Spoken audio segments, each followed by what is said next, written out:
10% ng 200,000. 20,000. Pot o lipat? Lipat! Lipat! Pat po. Pat. Pot o lipat? Lipat! Lipat! Pat pa rin po. Kaya mo talagang sagutin to. Confident ka. Go, Dad! Naniniwala po ako sa sarili ko. Naniniwala ka. Anong tinanong natin kanina sa kanya? Anong English ng Quit. kuwit? Napakadali nun. Kung sa'yo napunta yung iba, sa palagay mo na sagot mo, 50-50. 50-50. Yun pa lang yun. Basic yun, ha? Pero ito, sure ka kaya mo to? Nandito na rin naman po, ilalaban na po natin. Last question! Pot o lipat? Anong pipiliin mo? Pat po. Pot! Dito ka na.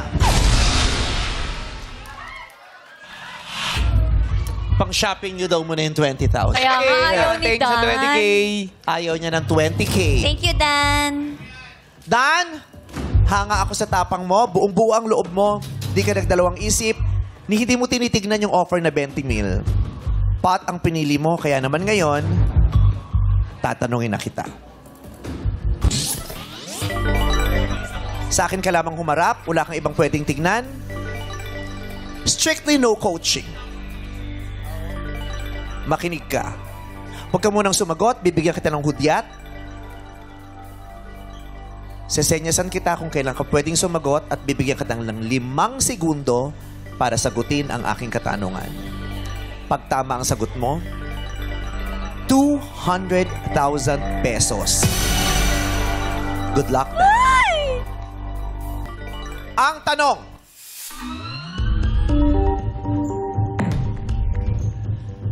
noong panahon ng Kastila, anong I, letter I, as in isla, anong I ang tawag sa mga Pilipinong may mataas na pinag-aralan at may kakayahang magbasa at magsalita ng Espanyol? Ang literal na kahulugan nito ay the enlightened ones. At ilan sa kabilang dito ay sina Jose Rizal, Marcelo H. Del Pilar, at Mariano Ponce. Ano itong ay na tinutukoy ko na tawag sa mga Pilipinong may mataas na pinag-aralan at may kakayahang magbasa at magsalita ng Espanyol? 5 segundo. Pag nasagot mo ng tama, 200,000 pesos. Anong sagot mo? Dan, go! Ilustrado. Ang sagot ni Dan ay... Ilustrado. Ilustrado ba yung letter I na tinutukoy ko na tawag sa mga Pilipinong may mataas na pinag-aralan at may kakayahang magpasan at magsalita ng Espanyol? Ang literal na kahulugan nito ay the enlightened ones. Tulad ni na Jose Rizal, Del Pilar at Mariano Ponce. Ang sagot mo ay... Ilustrado. 200,000 pesos pa ay maiuwi mo. Ilustrado or ilustrados is correct!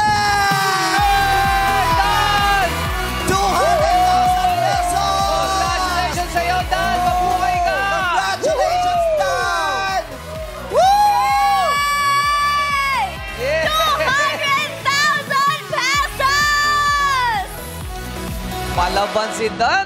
Diba? Ang sarap ng may alam.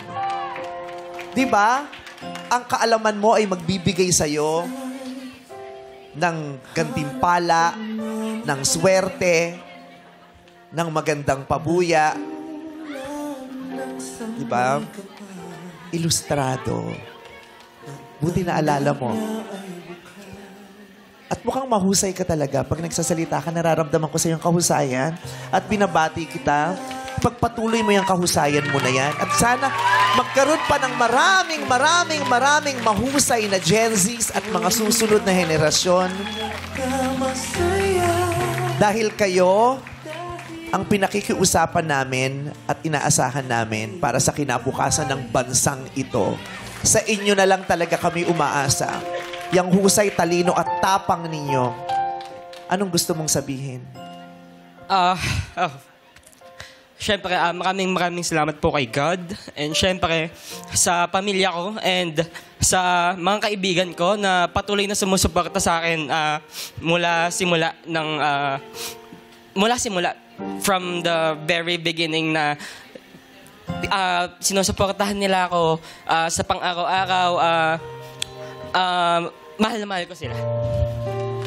Naiisip mo na ba kung paano mo gagastusin ng 200,000 pesos? Apo. Anong una mong naisip? Magbibigay po ako sa family ko to give back. Yeah. Malaking bagay ito sa mga magulang mo, di ba? Dagdag hinga, di ba yung, ay, pangsagip, pangtawid sa mga pangangailangan ninyo. Tama. At batiin din natin ang mga guru mo dahil ang kaalaman mo ngayon, di ba, ay isinare at isinalin nila sa'yo mula sa kaalaman ng mga guro. Kaya maraming salamat sa mga guro. Sa mga guro sa Pilipinas, pahusayin, patalinuhin niyo pa po ang mga bata. Kailangan natin yan ngayon sa Pilipinas. Binabati ka namin, 200,000 pesos para, hey! Let's go, God! Masaya ang Pasko ng isa sa ating mga kapamilya na si Dan.